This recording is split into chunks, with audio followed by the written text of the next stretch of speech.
ஆன்லைன்ல ஜோதிடம் பார்க்க வெறும் 350 ரூபாய் மட்டுமே. குறைந்த விலை அப்பாயின்மெண்ட் மூலம் வீட்ல இருந்தே நீங்க பார்க்கலாம். உங்களுடைய பிறந்த தேதி, நேரம், ஊர் மட்டும் வாட்ஸ்அப்ல சொன்னா போதும். நாங்களே உங்களுக்கு ஃபோன் செய்து பலன்கள் சொல்லுவோம். உங்களுக்கு ஏதாவது கேள்வி இருந்தாலும் பின்னாடி கேட்கலாம்.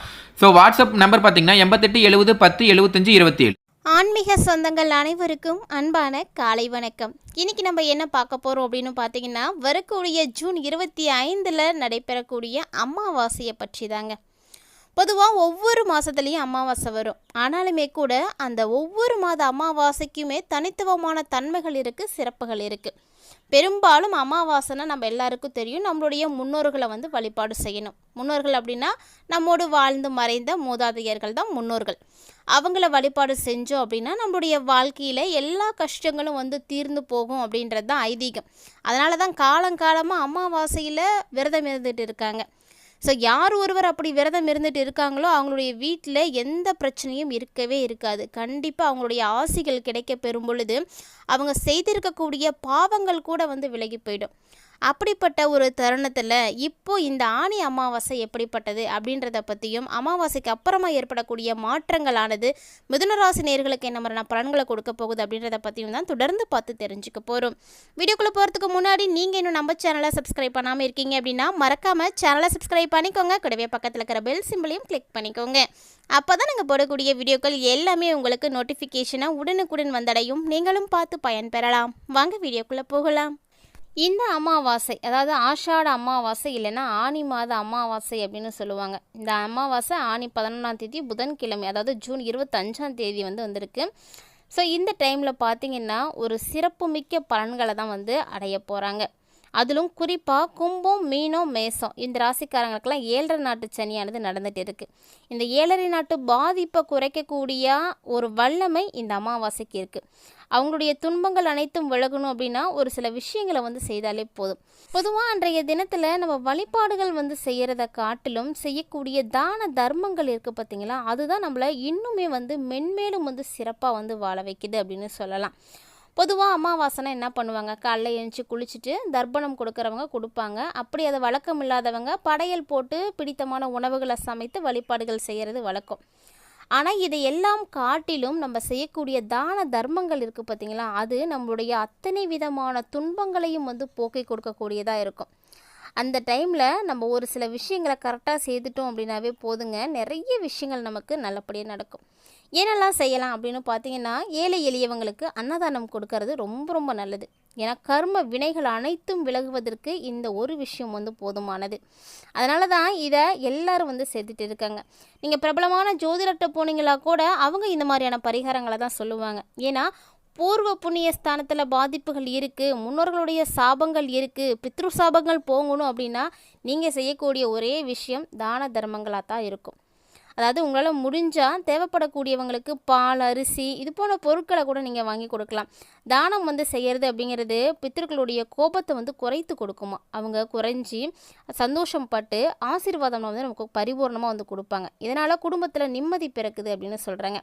இதை தாண்டி நீங்கள் அன்றைய தினத்தில் வெண்ணெய், நெய் இதெல்லாம் தானமாக கொடுக்கலாம். இது செய்கிறதுனால குடும்ப பிரச்சனைகள் எல்லாமே போக ஆரம்பிச்சிடும். கருப்பு நிற எள்ளை நீங்கள் தானமாக கொடுக்கலாம். இப்படி கருப்பு நிற எள்ளை தானமாக கொடுக்கறது, இல்லைன்னா கருப்பு நிறத்தில் இருக்கக்கூடிய விலங்குகள், பறவைகளுக்கு நீங்கள் உணவளிக்கிறது, குறிப்பாக காகம், நாய்க்கெல்லாம் தானம் கொடுக்கலான்ற தினத்தில். அதே போல் பசுவுக்கு நீங்கள் தீவனம் கொடுக்கறது துன்பத்தை எல்லாமே போக்கி கொடுக்கும். ஆடைகள் தானம் செய்யலாம். இது பித்திருக்களை மகிழ்ச்சி படுத்துமா. தேவைப்படக்கூடியவர்களுக்கு ஆடைகளை நீங்கள் தானமாக கொடுங்க. ஆடை, குடை இதெல்லாம் தானமாக கொடுக்கலாம். இதனால் செய்கிறதுனால உங்களுக்கு சிறப்பான ஒரு பலன் கிடைக்கும். அதாவது நோய் நொடி இல்லாத ஒரு வாழ்க்கை கிடைக்குமா. இது போல் ஒரு சில விஷயங்களை இந்த அமாவாசையில் செஞ்சாலே போதுங்க, சிறப்பாக இருக்கலாம். கண்டிப்பாக இந்த ஆனி அமாவாசையை தவற விடாமல் இது போன்ற பரிகாரங்களை எல்லாம் சேர்த்துக்கோங்க. இப்போ வாங்க மிதுனராசி நேயர்களுக்கு எப்படி இருக்குது அப்படின்றத நம்ம பார்க்கலாம். பிறந்திருக்கக்கூடிய புதிய தமிழ் மாதமான இந்த ஆனி மாதத்தில் வரக்கூடிய அமாவாசை பார்த்திங்கன்னா சிறப்பு வாய்ந்தது அப்படின்றத பற்றியும், அமாவாசையில் என்ன மாதிரியான பரிகாரங்கள் செய்யலாம் அப்படின்றதையும் முன்னாடியே பார்த்துருப்பீங்கன்னு நினைக்கிறேன். ஸோ இந்த பரிகாரங்களில் உங்களுக்கு எது செய்கிறதுக்கு கம்ஃபர்டபுளாக இருக்கோ அதை கண்டிப்பாக செய்யுங்க. ஏன்னா இனி பார்த்திங்கன்னா உங்களுக்கு எல்லாமே நல்லதாக நடக்க போகுது. ஏன்னா இந்த டைமில் உங்களுடைய ராசியில் ராசிநாதன் புதன் வந்து இருக்க போகிறாருங்க. அவர் வந்து பலம் பெற்று வந்து சஞ்சரிக்கிறாரு. ஸோ அவரோடு பார்த்திங்கன்னா சகாயஸ்தானாதிபதியாக சூரியனும் வந்து இணைந்திருக்கிறார். சூரியன் தொழில் ஸ்தானத்தில் அதிபதியாக இருக்கக்கூடிய குருவோடு இணைந்து சஞ்சரிக்கிறதுனால கண்டிப்பாக மிதுனராசினியர்கள் தொழிலில் முன்னேற்றத்தை நீங்கள் பார்க்கலாம்.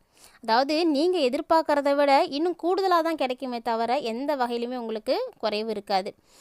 சொல்லப்போனால் நிறைய பிரான்ச்சஸ் நீங்கள் வந்து ஸ்டார்ட் பண்ணலாம். ஒரு இடத்துல நீங்கள் ஒரு வேலை செஞ்சிட்ருக்கீங்க அப்படின்னா அதனுடைய கிளையாக வேறு ஒரு இடத்துல நீங்கள் தொடங்குறதுக்கு வாய்ப்புகள்லாம் உருவாகும்.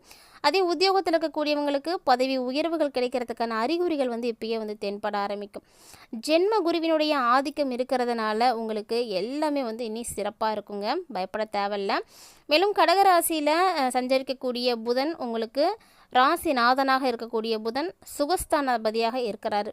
ஸோ இவர் பார்த்தீங்கன்னா 2வது இடத்துக்கு இப்போ வரப்போகிறாரு. இந்த நேரம் உங்களுக்கு நிறைய இனிமையான விஷயங்கள் நடக்கும், ஏராளமான விஷயங்கள் நடக்கும், கவலையே பட தேவையில்ல. அதுவும் கொடுக்கல் வாங்கல்லாம் உங்களுக்கு சிறப்பாக இருக்கும், நிறைய லாபம் கிடைக்கும், கொடுத்த வாக்கை நிச்சயமாக வந்து காப்பாற்றிடுவீங்க. இது மட்டும் கிடையாதுங்க, அடுத்தடுத்து நல்ல நல்ல சம்பவங்கள் எல்லாம் உங்களுக்கு வந்து நடக்கிறதுக்கு வாய்ப்பு இருக்குது. உங்களுடைய இல்லத்தில் இனி நடக்கக்கூடியது அத்தனையுமே சுபகாரியங்களாக தான் இருக்கும். ஸோ சுபகாரியங்கள் நடக்கும்பொழுது நீங்கள் செய்யக்கூடிய செலவு எதுக்காக இருக்கும்? அந்த சுபகாரியத்துக்காக தான் இருக்கும். அதனால் சுப செலவாக தான் இருக்கும். இது இல்லாமல் இந்த டைமில் அடுத்தவங்களுடைய முன்னேற்றத்துக்கும் நீங்கள் வந்து உதவி செய்வீங்க, குடும்பத்துக்கான முன்னேற்றத்துக்கும் நீங்கள் நிச்சயமாக வந்து முயற்சி பண்ணுவீங்க. அப்படி நீங்கள் ஒரு வேளை முயற்சி பண்ணுறீங்க அப்படின்னா அதில் உங்களுக்கு வெற்றி கண்டிப்பாக கிடைக்கும். பிள்ளைங்களுடைய மேல் படிப்பு சம்மந்தமாக நீங்கள் எது வேணால் செய்யலாம். ஏன்னா அவங்களும் வந்து சிறப்பாகவே வந்து படிக்க ஆரம்பிச்சிடுவாங்க. இது வரைக்கும் இடையூறுகளால் பாதிக்கப்பட்டிருந்த உங்களுக்கு இனி எல்லாமே வந்து சிறப்பாக தான் இருக்க போகுது. அதே போல் சுக்கிரன் பார்த்திங்கன்னா ஜூன் 29க்கு அப்புறமா வந்து ரிஷபராசியில் வந்து என்ட்ரி ஆக போகிறாரு. இந்த ரிஷபராசிக்கு சுக்கிரன் வரக்கூடிய நேரம் விரையாதிபதியாக இருக்கக்கூடிய சுக்கிரன் விரயஸ்தானத்துக்கு வராரு. இந்த நேரம் மட்டும் கொஞ்சம் உங்களுக்கு செலவு இருக்கத்தான் செய்யும். அதாவது முன்னாடி வந்து நல்லா தான் இருக்குதுன்னு சொல்லியிருக்கோம், அது அடுத்து அந்த ஜூன் 29லே வந்து இது மாதிரியான பிரச்சனைகள் இருக்குது அப்படின்னு சொல்கிறீங்க அப்படின்னு யோசிக்குவீங்க. ஸோ அது பார்த்திங்கன்னா ஒவ்வொரு கிரகம் ஒரு குறிப்பிட்ட கால இடைவெளியில் தான் மாற்றம் பெறுவாங்க. அதனால் ஒரு மாதத்தில் ஒரு கிரகங்கள் மாறும் பொழுது அந்த கிரகங்களுக்கு ஏற்ப நமக்கு பலன்கள் மாறுபடும். அதனால் ஒரே மாதத்தில் நமக்கு நல்லதும் நடக்கும் கெட்டதும் நடக்கும், ரெண்டுமே வந்து நடக்கிறதுக்கு வாய்ப்பு இருக்குது. அது அந்தந்த கிரகங்களுடைய பொசிஷனை பொறுத்து நமக்கு மாறுபட்டுட்டே தாங்க இருக்கும். ஸோ இந்த டைமில் அத்தியாவசிய பொருட்களை நீங்கள் வாங்குறதுல கவனம் வந்து செலுத்துனீங்க அப்படின்னா உங்களுக்கு சிறப்பாக இருக்கும். ஒரு சிலருக்கெல்லாம் பார்த்தீங்கன்னா கடன் சுமை அதிகமாக இருக்குது அப்படின்றதுக்காக ஏதாவது ஆபரணங்களை போய் நீங்கள் அடகு வைக்கிறதுக்கு கூட வாய்ப்பு இருக்குது. ஒருவேளை அப்படி செய்யாதா இருந்தால் யோசிச்சு செய்யுங்க. ஏன்னா இந்த டைமில் உங்கள் ராசியை பொறுத்த வரைக்கும் சுக்கிரன் பூர்வ புண்ணிய ஸ்தானத்திற்கு அதிபதியாக இருக்கக்கூடியவர். அவர் பார்த்தீங்கன்னா தன்னுடைய சொந்த வீட்டில் வந்து இருக்கக்கூடிய நேரத்தில் பூர்வீக சொத்து பிரச்சனைகளை எல்லாம் முடிச்சு வச்சுருவார். ஸோ அந்த மாதிரி பிரச்சனைலாம் இருக்குன்னா நீங்கள் கவலையப்பட தேவையில்லை. பஞ்சாயத்துலாம் எது உங்களுக்கு இருக்குன்னா கூட உங்களுக்கு தான் சாதகமாக இருக்கும். பாக பிரிவினைகள் உங்கள் விருப்பம் போல் உங்களுக்கு வந்து கிடச்சிடும்.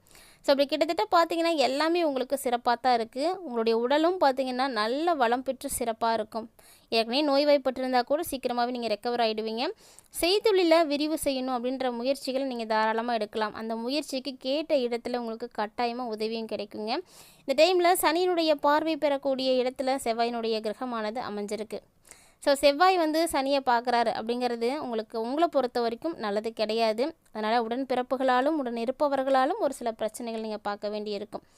இந்த டைமில் வேலையை விட்டுடலாமா அப்படின்ற ஒரு எண்ணம் கூட உங்களுக்குலாம் உருவாகும். அந்த அளவுக்கு ஒரு சில பிரச்சனைகளை நீங்கள் சந்திக்க வேண்டியதாக இருக்கும். அதாவது கை கெட்டினது வாய் கேட்டல அப்படின்னு சொல்லுவாங்கள்ல, அந்த மாதிரி தாங்க உங்கள் கைக்கு கிடைக்கிற சொத்தை கூட உங்களால் அதை அனுபவிக்க முடியாமல் இருக்கும். அதாவது சொல்லப்போனால் வரவு வரத்துக்கு முன்னாடியே செலவு உங்களுக்கு காத்துட்ருக்கும். அந்த செலவை நீங்கள் செய்யறதுக்கு உங்களுடைய புத்தி கூர்மையை வந்து பயன்படுத்தணும்.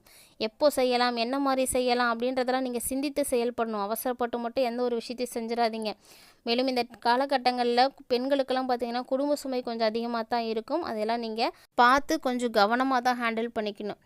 இருந்தாலுமே கூட இந்த டைம் உங்களுக்கு எல்லாமே நல்லதே நடக்கணும் அப்படின்னா அருகில் இருக்கக்கூடிய நாகங்கள் இருக்கு இல்லையா, புற்று, அந்த இடங்களுக்கு போய் நீங்கள் வழிபாடு செய்துட்டு அந்த புற்று மண்ணை எடுத்து விபூதியாக இட்டுக்கோங்க.